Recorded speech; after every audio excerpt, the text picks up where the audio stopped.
Overcrowding, gentrification, environmental issues. These are some of the issues that over-tourism can cause. As a British person, I know that we love a Europe trip, whether that be to Spanish beaches or fun cities like Budapest or Amsterdam. But in today's video, I wanted to talk about some destinations that are struggling from the effects of too much tourism. Now, the purpose of this video isn't to shame any tourists. It also isn't to say that you shouldn't visit these destinations. I don't personally think anywhere on this list wants zero tourists, and most places do recognise that tourism helps the economy and has numerous other benefits as well. However, all of these destinations want to do tourism differently, and there are definitely some very specific ways we can act when we're in them. I've got a list here of some European destinations that are seriously fed up with how tourism is going at the moment. Let's get into them. Now, number one, it shouldn't come as any surprise, but is Barcelona in Spain. Now, there have been loads of protests against over-tourism in Barcelona over the last year and a half or so. Actually, I was in Barcelona last year and I noticed a bit of graffiti on the streets telling tourists to go home.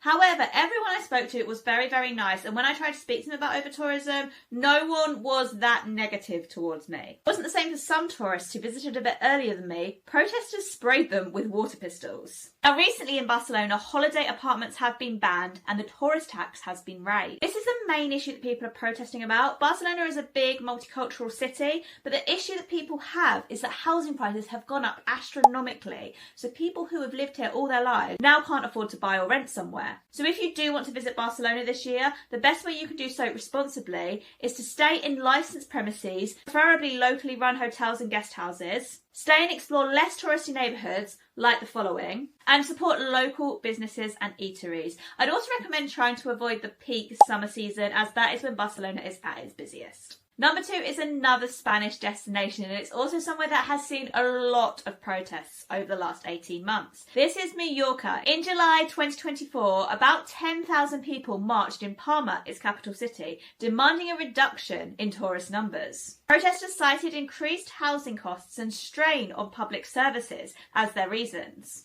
But overcrowding is also a big issue, especially at Mallorca's beaches. In fact, some locals put fake signs on Mallorca's beaches with explanations in Catalan saying that the signs weren't real. Other locals are also complaining about the loss of culture, which can be a negative effect of over-tourism. Probably the best way to avoid Mallorca over-tourism is to visit during the off-season.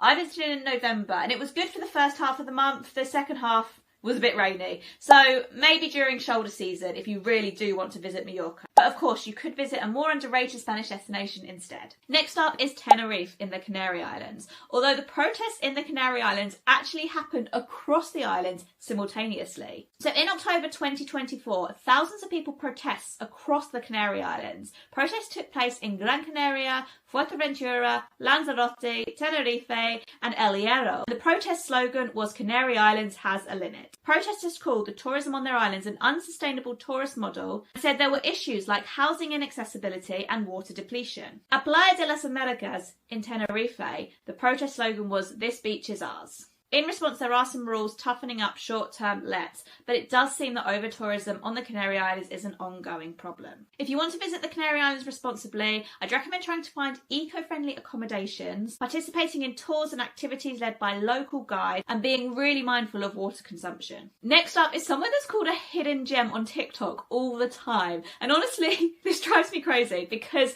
I went in September thinking it wasn't going to be as busy as it was, and it was heaving. This is the Cinque Terre in Italy. So the villages of the Cinque Terre are tiny. In Manarola, there used to be 350 people living there. And last year, 4 million people visited the Cinque Terre area. So that is just overcrowding to extreme. Now, generally locals in the Cinque Terre have stressed that they're not against tourism and they recognise that they do make a lot of their money from tourism, but they are really struggling with the overcrowding. Also, it's worth mentioning that Portofino, which is not on the Cinque Terre but it is nearby, has introduced no waiting zones where tourists cannot take photos and selfies. And there are fines of up to €275 for hanging around in these areas and taking photos. Also, there have been reports on the Cinque Terre of people attempting the hiking trails in an irresponsible way, such as wearing flip-flops or not carrying any water in the heat of the summer, and locals having to rescue them. So to be a responsible tourist here, I'd really recommend visiting out of season and visiting on a weekday, because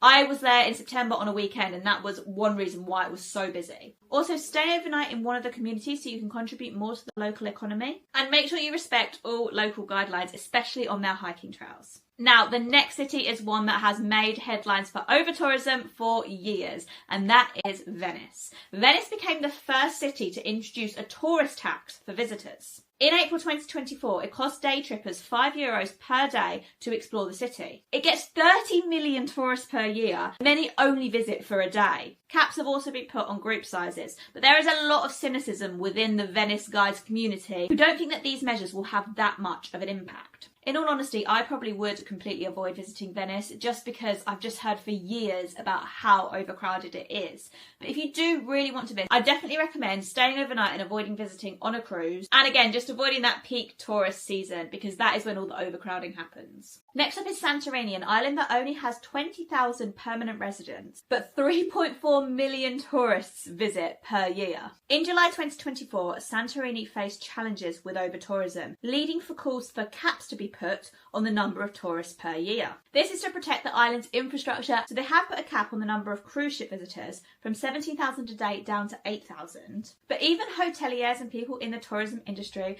are feeling quite negative about the over-tourism in Santorini. One guy said, "Our standards of living have gone down. It's as simple as that." He also said that Santorini is a wonder of nature that is risking turning into a monster because of overcrowding. However, Mr. Pelikanos, who is vice president of the island's Umbrella Trade Association, said, "Do we want to make money or not? You can't have your peace and quiet without money." So you can see how it is a nuanced topic even amongst locals. Again, supporting local businesses and especially staying in local hotels can help a lot here. And also, again, just avoid that peak season. The next one is Amsterdam in the Netherlands.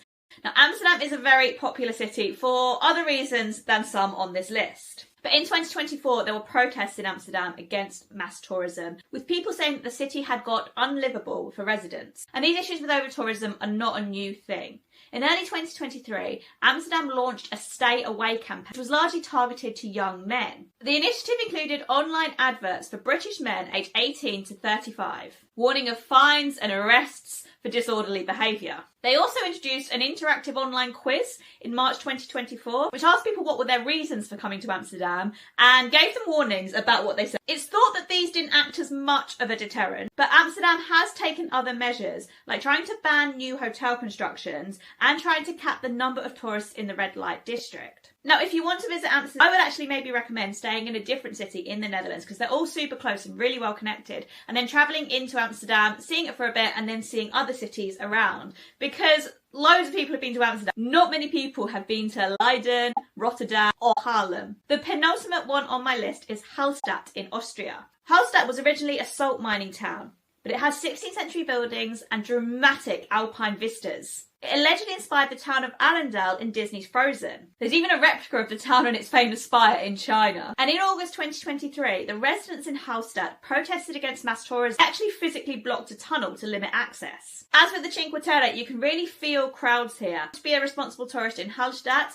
it is the kind of place that is visited year-round. There's not really an off-peak season. Just be really respectful of locals for whom it is their home. And again, just try and spend your money in the local economy as much as possible. Now, my last one on the list is Dubrovnik. Dubrovnik is a beautiful city, but thanks to that and the fact that it is a Game of Thrones filming location has meant that so many people have visited in the last few years. In fact, in some media outlets, it's been called the most crowded city in Europe. The city has really narrow streets and it gets a huge influx from cruise ships in the summer season. And it's even caused concern against some locals about the preservation of its UNESCO World Heritage status. Dubrovnik has introduced measures such as limiting the number of cruise ships and a respect the city policy. To visit Dubrovnik more responsibly, I'd really recommend visiting in the off-peak season and definitely not visiting on a cruise. Try and contribute positively to the preservation of cultural heritage.